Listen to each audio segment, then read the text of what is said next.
Baik,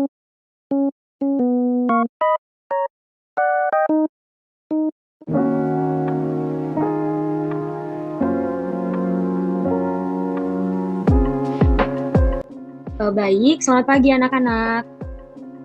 Mana nih yang lainnya? Coba dulu tolong buka kameranya. Selamat pagi, Bu. Pagi, Bu. Baik, untuk memulai pembelajaran kita pada hari ini, ada baiknya kita berdoa terlebih dahulu. Untuk doa dipimpin oleh Mita, Ibu persilahkan. Baik, Bu. Baik, sebelum memulai pembelajaran kita pada hari ini, ada baiknya kita membaca doa menurut keyakinan dan kepercayaan kita masing-masing. Berdoa dimulai. Berdoa selesai. Baik, terima kasih kepada Mita. Baik, untuk kita melanjutkan pembelajaran hari ini, Ibu mau tanya sebelumnya, apakah ada yang tahu materi kita pada pagi hari ini? Pencemaran lingkungan, Bu. Iya, pada pagi hari ini pembelajaran kita akan membahas tentang pencemaran tanah. Nah, untuk itu Ibu share screen terlebih dahulu. Untuk materi hari ini kita akan membahas tentang pencemaran tanah.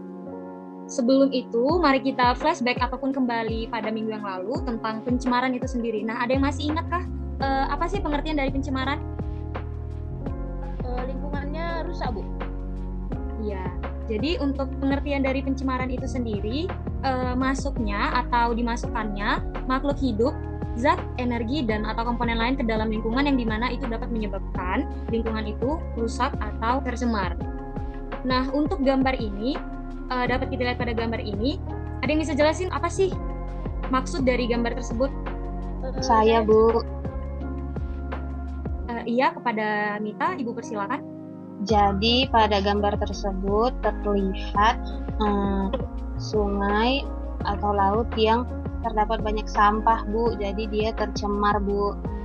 Betul ya. Jadi pada gambar ini kita dapat melihat bahwasanya terdapat sampah yang berada pada air. Nah, Ibu mau tanya, kalau pada gambar ini dampak yang diberikan itu seperti apa? Airnya kotor, Bu. Banyak ikan yang mati, Bu. Iya, betul ya anak-anak. Jadi kita dapat melihat pada gambar ini bahwasanya dampak yang diberikan itu karena banyak sampah pada air ini, airnya menjadi kotor, kemudian ikan-ikan yang ada dalam air ini itu akan mati karena mereka ataupun ikan itu memakan sampah-sampah sehingga ikan itu menyebabkan kematian. Dampak yang lain juga itu adalah merusak pemandangan. Jadi karena adanya sampah-sampah ini, pemandangan pada air laut ini itu jadi kelihatan jelek. Nah, untuk gambar yang kedua ada yang bisa jelaskan gambar ini gambar apa? Buang sampah sembarangan, Bu. Iya, tadi ada yang bilang pembuangan sampah sembarangan dan juga pencemaran tanah. Di sini kita melihat bahwasanya terdapat tumpukan-tumpukan sampah pada di atas tanah. Di mana pada atas tanah ini banyak sampah-sampah seperti sampah-sampah bekas karton, plastik yang mungkin ini dibuang sama orang yang tidak bertanggung jawab. Nah, di sini juga kita dapat melihat hewan. Nah, apa sih dampak yang dirasakan oleh hewan tersebut? Ada yang tahu? Sulit mencari makan, Bu. Kebauan sampah dia. Iya, benar. Jadi karena adanya sampah, ini dapat bisa menyebabkan bau lingkungan serta hewan-hewan ini susah mencari makan karena makanannya itu ketutup oleh sampah sehingga tidak menutup kemungkinan hewan ini akan memakan sampah tersebut dan dapat menyebabkan gangguan pencernaan pada hewan tersebut atau kematian. Nah, kalau untuk gambar yang terakhir ini, ada yang bisa jelaskan ini gambar apa? Gambar cerobong asap dari pabrik, Bu. Benar ya, ini adalah sebuah pabrik di mana ini terdapat banyak sekali asap. Nah, dampak yang diberikan oleh asap ini, ada yang bisa jelasin? Hujan asam, Bu. Polusi udara, Bu. Iya, jadi ada yang jawab hujan asam, ada yang jawab polusi udara.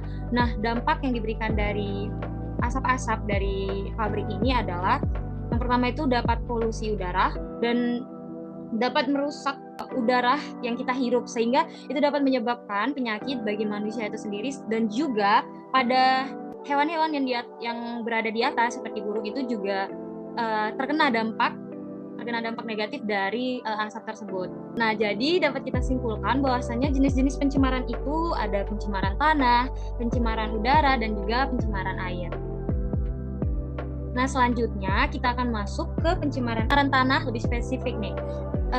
Tanah itu adalah kondisi ketika tanah terkontaminasi oleh zat-zat kimia atau bahan-bahan berbahaya yang dapat merusak kualitas dan keberlangsungan hidup tanaman, hewan, dan manusia yang bergantung pada tanah tersebut.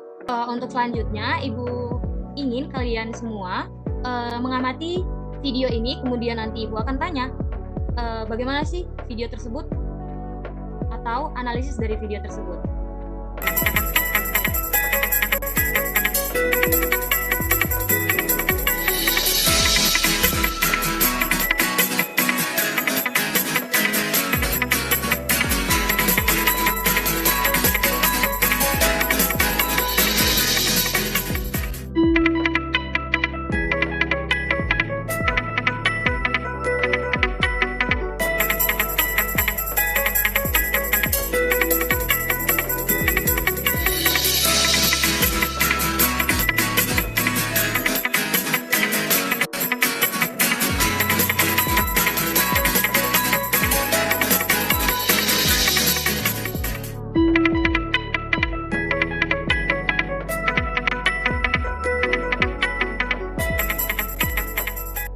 Setelah anak-anak menonton video tersebut, mungkin satu orang dapat menganalisis video tersebut. Karisti, mungkin Ibu persilakan. Iya Bu. Jadi dari video itu bahwa kalau misalnya menggunakan pupuk itu jangan terlalu banyak Bu. Jadi kalau misalnya tanamannya rusak boleh pakai pupuk untuk membunuh hama-hama. Cuman pupuknya itu jangan berlebihan juga dianya berdampak pada tanah di tanaman kita tersebut. Jadi berdampak buruk juga. Penggunaan pupuk yang berlebihan itu juga merusak tanah sehingga kita kedepannya juga nggak bakal bisa nanam tanaman yang lebih subur lagi begitu Bu. Terima kasih Bu. Terima kasih banyak kepada Karisti. Yang dijelaskan oleh teman kita Karisti itu sudah benar. Jadi Ibu ingin menambahkan sedikit bahwasanya jika ingin menggunakan pupuk itu ada baiknya kita menggunakan pupuk organik yang mungkin lebih tidak mengganggu tanah atau tidak mencemari tanah. Nah, seperti yang telah dijelaskan sebelumnya yaitu hanya kita dapat menyimpulkan nih apa sih dampak dari pencemaran tanah tersebut, yang dimana ketika tanah tersebut itu tercemar maka akan menyebabkan tanaman-tanaman mati ataupun tanah tersebut tidak subur. Yang kedua, juga organisme pada tanah tersebut, di dalam tanah tersebut itu juga dapat terkena dampaknya, yaitu mati ataupun organisme tersebut itu dapat terganggu kehidupannya. Dan yang selanjutnya itu adalah kalau misalnya tanah kita itu tercemar oleh yang namanya limbah B3, yaitu limbah yang berbahaya, dan kita menanam nih tanaman-tanaman yang kita konsumsi, nah itu maka akan menyebabkan sayuran ataupun tanaman tersebut terkontaminasi oleh racun. Nah, selanjutnya itu adalah ketika tanah tercemar maka akan menyebabkan lingkungan itu menjadi bau dan juga keestetikan dari lingkungan tersebut itu tidak baik ataupun tidak enak dipandang. Nah, Ibu akan lempar nih pembelajaran kita kepada Bapak Saudara Hodi. Mungkin kepada Bapak Hodi, Ibu persilakan. Nah, sekarang kalian akan Bapak bimbing mengerjakan LKPD, di mana sebelum kalian mengerjakan LKPD ini, kalian harus membaca langkah-langkah ini terlebih dahulu, di mana kalian harus, setelah kalian selesai mengerjakan LKPD-nya nanti, kalian harus mengklik tanda finish. Selanjutnya pilih email my answer to my teacher, kemudian isi data sesuai kelas, kemudian masukkan kode yang sudah tertera di sini. Nanti Bapak kirim kembali ke WA grup kita untuk kodenya, kemudian klik tanda send untuk mengirim. Nah, sekarang kita masuk untuk LKPD-nya sendiri. Untuk LKPD-nya sendiri nanti kalian yang pertama itu di sini sudah ada nama, kalian isi nama kalian, kemudian isi hari dan tanggal, kemudian kalian harus membaca orientasi masalah yang ada di dalam LKPD, kemudian kalian akan membuat rumusan masalah dari orientasi masalah yang ada link di atas yang berwarna biru, kemudian kalian akan menonton video yang ada di dalam LKPD yang berjudul pencemaran tanah. Setelah kalian menonton itu, kalian harus mengisi apa saja penyebab pencemaran tanah yang ada di dalam video tadi, baru kita masuk nanti di dalam tinjauan teoritis. Sekarang kalian nanti akan mengerjakan sebuah percobaan sederhana di rumah. Jadi nanti kalian akan menyiapkan alat dan bahan. Yang pertama itu ada polybag ukuran 500 gram, dan kemudian ada kertas label, dan kemudian ada alat tulis yang kalian sediakan. Kemudian kalian harus menyiapkan bahan yaitu tanah. Nanti kalian bisa mengambil di dekat rumah kalian masing-masing. Kemudian kalian akan mengambil minyak goreng. Minyak gorengnya itu nanti bisa yang bekas, minyak goreng dari sisa orang tua kalian atau ibu kalian memasak. Kemudian kalian ambil deterjen cair. Kemudian ada air bersih. Nah, agar lebih jelas kembali, di sini ada langkah kerja yang bisa kalian lakukan. Yang pertama itu kalian siapkan 5 polybag, kemudian berikan label A1, A2, B1, B2, dan C. Kemudian kalian tanami biji kacang hijau, nanti masing-masing 5 biji setiap polybagnya. Pada polybag A1 nanti kalian masukkan minyak goreng sebanyak 100 ml, sedangkan polybag A2 masukkan minyak goreng sebanyak 50 ml. Kemudian pada polybag B1 nanti masukkan air deterjen sebanyak 100 ml. Kemudian untuk polybag B2-nya itu nanti kalian masukkan air deterjen sebanyak 50 ml. Kemudian untuk polybag C nanti kalian masukkan air bersih. Kemudian kalian nanti simpan polybag di ruangan yang memiliki cukup intensitas cahaya matahari. Nanti kalian akan melakukan pengamatan ini selama 6 hari. Setelah itu kalian analisis perubahan yang terjadi pada tanaman di dalam semua polybag setelah 6 hari. Kemudian kalian akan memasukkan data ke dalam tabel yang ada di bawah ini. Yang pertama itu nanti di dalam tabel ini kalian isi untuk polybag A, pertumbuhan akarnya itu seperti apa, apakah dia memanjang, apakah akarnya itu nanti banyak.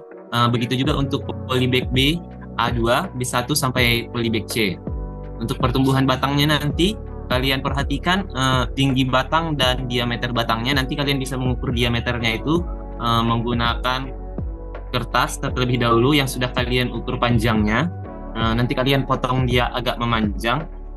Terus kalian lilitkan ke batang si kacang hijau tadi. Kalian ukur berapa panjang, berapa diameter dari si batang kacang hijau tadi.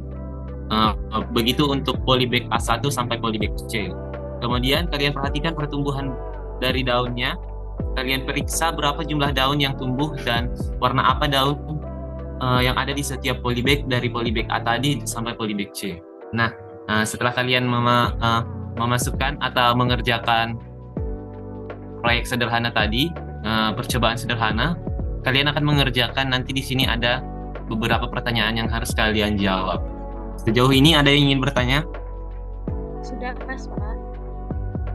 Nah, kalau kalian udah mengerjakan si LKPD-nya tadi, kalian akan mengklik tanda finish yang ada di dalam LKPD itu. Kalian klik yang warna biru ini dengan tulisan putih. Baik, masih ada yang ditanyakan lagi? Jika tidak ada, kita tutup pertemuan hari ini. Nanti untuk pengerjaannya dapat dilakukan secara berkelompok ya. Untuk kelompoknya sudah dibagikan kan? Sudah, Pak. Kita tutup pertemuan ini. Sebelum kita menutupnya, ada baiknya kita berdoa, akan dibawakan oleh Angel. Angel, kita berdoa. Teman-teman, marilah kita berdoa menurut agama keyakinan kita masing-masing. Berdoa dimulai. Berdoa selesai. Oke, Angel, terima kasih telah membawakan doa. Terima kasih untuk anak-anak Bapak yang sudah memperhatikan. Kita tutup pertemuan ini. Bapak ucapkan terima kasih dan sampai jumpa minggu depan. Jangan lupa dikerjakan ya. Baik, Pak. Terima kasih kembali, Pak. Baik, Pak. Terima kasih, Pak. 1 week later.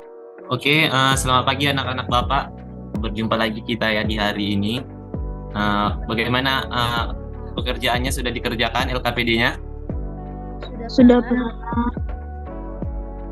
Oke. Sebelum kita memulai pembelajaran hari ini, kita berdoa yang dibawakan oleh Fitri. Teman-teman, untuk memulai pembelajaran kita pada hari ini akan dimulai dengan doa. Berdoa menurut kepercayaan dan keyakinan masing-masing. Berdoa dimulai. Berdoa selesai, saya kembalikan kepada Bapak Guru. Oke, terima kasih Tri Fitri sudah membawakan doa. Bagaimana kabarnya hari ini? Baik, Pak. Hari ini Baik, hadir semua. Pak. Siapa yang Hadir, tidak Pak. hadir Mita hari ini? Yang tidak hadir, Ivanta, Pak. Kemana dia, Nak? Ada dikasih suratnya? Ivanta tanpa keterangan, Pak. Nanti dibilang dikasih tahu ke Ipanta ya untuk menghubungi Bapak habis pertemuan kita ini. Oke, untuk LKPD-nya sudah sejauh mana? Apakah sudah siap? Sudah, Pak. Kelompok Mita sudah siap, Mita? Sudah, Pak. Kelompok Tri Fitri sudah siap? Sudah, Pak. Oke, jadi hari ini karena kalian sudah menyiapkan, Bapak ucapkan terima kasih. Hari ini kalian akan menjelaskan mengenai LKPD yang sudah kalian kerjakan. Ayo, kelompok APIPA, Bapak persilahkan untuk menyampaikan materinya, menyampaikan hasilnya. Baik, Assalamualaikum warahmatullahi wabarakatuh. Selamat pagi semuanya. Perkenalkan, kami dari kelompok 1 yang beranggotakan ada Karisti Afriani, ada Afif Warda, ada Emi Florencia, dan ada Arta Kristina Sinaga. Adapun rumusan masalah yang kami dapatkan yaitu apakah terdapat pengaruh zat yang masuk ke dalam tanah terhadap pertumbuhan tanaman, lalu apa saja zat-zat yang dapat mencemari tanah dan menghambat kesuburan tanah. Baik, selanjutnya berdasarkan video yang sudah kami amati, penyebab penyebaran tanah yang pertama yaitu biopolutan yang berasal dari agen biologis seperti manusia, burung, dan hewan lainnya. Contohnya yaitu hasil ekskresi dari makhluk hidup. Yang kedua, aktivitas pertanian dan perkebunan. Penggunaannya bahan kimia seperti pestisida, pupuk kimia, herbisida, dan lainnya. Dan berlebih dapat mencemari tanah dan dapat berdampak buruk pada kesehatan. Lalu yang ketiga, polutan radioaktif, di mana substansinya radioaktif dari aktivitas manusia seperti nitrogen, thorium, dan lainnya dapat menyumbang tanah dan berdampak toksik bagi makhluk hidup dan sekitarnya. Lalu yang keempat, limbah urban, di mana dihasilkan dari aktivitas rumah tangga dan kegiatan manusia perkotaan, termasuk sampah plastik, limbah domestik, komersial, dan materi buangan lainnya. Lalu yang kelima, limbah buangan industri yang berasal dari industri skala besar seperti pertambangan dan pabrik produksi, mengandung zat-zat berbahaya seperti timbal, merkuri, arsenik, nikel, dan lain sebagainya. Selanjutnya, apakah terdapat perbedaan pertumbuhan akar, panjang dan banyak akar pada setiap polybag? Jelaskan. Nah, pada polybag A1 akar sangat pendek dan jumlah akar sedikit. Lalu pada polybag A2 akar lumayan panjang daripada polybag A1 dan jumlah akar sedikit. Lalu polybag B1 akar sangat pendek dan jumlah akar sedikit. Pada polybag B2 akar lumayan panjang daripada polybag B1 dan jumlah akar sedikit. Pada polybag C akar panjang dan jumlah akar banyak. Selanjutnya, apakah terdapat perbedaan dalam pertumbuhan batang, yaitu panjang dan diameter pada setiap polybag? Nah, pada polybag A1 panjangnya yaitu 5 cm, diameternya 0,3. Lalu pada polybag A2 yaitu panjangnya 6 cm, diameternya 0,3. Lalu polybag B1 panjang 3 cm, diameter 0,1 atau mati. Lalu polybag B2 panjang 5 cm, diameter 0,3. Dan yang terakhir polybag C yaitu panjang 10 cm, diameter 0,6. Selanjutnya, apakah terdapat perbedaan dalam pertumbuhan daun, jumlah dan warna pada setiap polybag? Nah, polybag A1 kuning pucat, 2 daun lebar kecil. Polybag A2 kuning pucat, 2 daun lebar kecil. Polybag B1 kuning pucat, 2 daun lebar kecil. Polybag B2 kuning pucat, 2 daun lebar kecil. Dan polybag C hijau, 2 daun lebar. Selanjutnya, bagaimana pengaruh jenis-jenis zat yang masuk pada tanah terhadap pertumbuhan tanaman? Jelaskan masing-masing zat yang digunakan. Nah, pengaruh jenis zat pada tanaman. Pertama, minyak, yaitu berpengaruh pada tanah adalah tanah menjadi kurang subur dan menghambat pertumbuhan tanaman. Lalu deterjen berpengaruh pada tanah, yaitu tanah menjadi tidak subur dan menghambat pertumbuhan tanaman, bahkan membuat tanaman mati. Lalu yang ketiga yaitu ada air, di mana pada tanah air dapat menjadi subur dan membantu pertumbuhan tanaman menjadi segar. Selanjutnya, zat apa saja yang menghambat pertumbuhan tanaman dan mengapa? Satukan sesuai jawaban Anda, di mana minyak dapat menghambat pertumbuhan, lalu air membantu pertumbuhan. Ke-8 yaitu setelah melakukan percobaan, berikan solusi yang dapat mencegah pencemaran lingkungan, khususnya pada pencemaran tanah.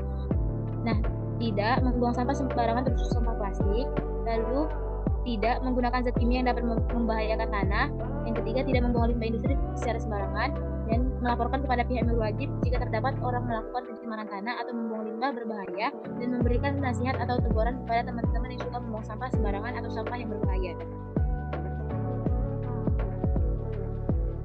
Nah, setelah menganalisis artikel kasus meneliti dan melakukan percobaan, maka dapat kami simpulkan dalam konteks pencemaran lingkungan terdapat berbagai sumber pencemar yang dapat merugikan ekosistem dan kesehatan manusia. Biopolutan yang berasal dari agen biologis seperti manusia dan hewan dapat menciptakan lingkungan yang tidak sehat melalui hasil ekspresi makhluk hidup. Aktivitas pertanian dan perkebunan dengan menggunakan bahan kimia seperti pestisida dan pupuk kimia dapat mencemari tanah dan berdampak negatif pada kesehatan manusia. Polutan radioaktif yang dihasilkan dari aktivitas manusia seperti penggunaan nitrogen dan thorium dapat menyumbat tanah dan menjadi toksik bagi makhluk hidup di sekitarnya. Limbah urban termasuk sampah plastik dan limbah domestik yang dihasilkan dari aktivitas rumah tangga dan kegiatan manusia di perkotaan. Maka dapat disimpulkan bahwa jenis zat sangat mempengaruhi kesuburan pada tanah, dan apabila zat yang masuk adalah limbah berbahaya, maka akan membuat tanah tidak subur dan menghambat pertumbuhan tanaman serta membunuh organisme dalam tanah. Untuk mengatasi masalah ini, penting untuk menerapkan solusi yang berkelanjutan. Melibatkan masyarakat dalam upaya pencegahan pencemaran adalah langkah kunci, seperti tidak membuang sampah sembarangan, terutama sampah plastik yang sulit terurai. Penggunaan zat kimia berbahaya pada pertanian juga perlu dikurangi atau digantikan dengan metode organik untuk melindungi tanah. Pembuangan limbah industri harus diatur dengan ketat, dan penggunaan teknologi ramah lingkungan dapat diupayakan untuk mengurangi dampaknya. Selain itu, penting untuk melaporkan tindakan pencemaran kepada pihak wajib dan memberikan edukasi kepada masyarakat mengenai dampak negatifnya. Dengan demikian, upaya kolaboratif dalam menerapkan solusi berkelanjutan dapat melindungi lingkungan dan memastikan keberlanjutan ekosistem yang sehat. Mungkin hanya ini yang dapat kami sampaikan. Saya kembalikan lagi kepada Bapak Guru. Terima kasih. Terima kasih Apipa. Ayo kita berikan aplaus sama kelompok Apipa. Oke, tadi sudah dijelaskan dari kelompok Apipa. Katanya kesuburan tumbuhan itu tergantung dari kesuburan tanahnya. Nah, kalau tanah itu sudah tercemar, tumbuhannya itu akan bisa mati. Seperti tadi yang dijelaskan orang Apipa tadi, bahwanya ada tanaman orang itu yang mati, ada yang daunnya kuning pucat. Itu disebabkan oleh tanahnya itu tidak baik lagi atau sudah menjadi buruk atau rusak. Sejauh ini ada yang ingin bertanya? Ayo yang lain dibuka kameranya.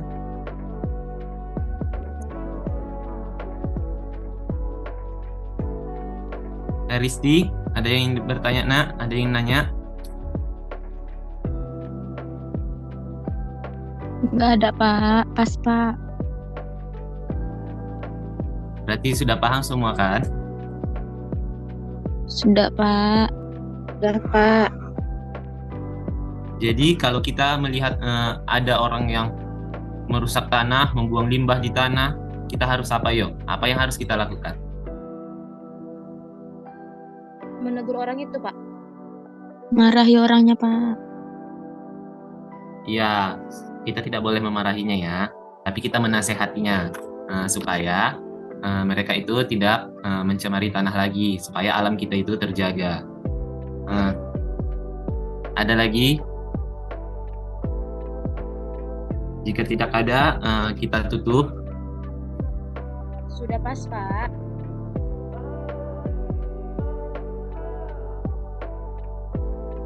Oke, kalau tidak ada lagi, sudah jelas materi untuk hari ini. Kita tutup saja pertemuan kita ini. Sebelum kita menutupnya, marilah kita berdoa yang akan dibawakan oleh Nadia. Ayo Nadia, kita berdoa. Baik, sebelum kita mengakhiri pertemuan di kelas hari ini, ada baiknya kita berdoa menurut agama dan kepercayaan kita masing-masing dan doa membaik. Berdoa selesai. Saya kembalikan kepada Bapak Guru. Baik, terima kasih Nadia. Kita tutup pertemuan kita hari ini. Sampai berjumpa minggu depan. Dadah. Baik, Pak. Terima kasih, Pak. Dadah, Pak.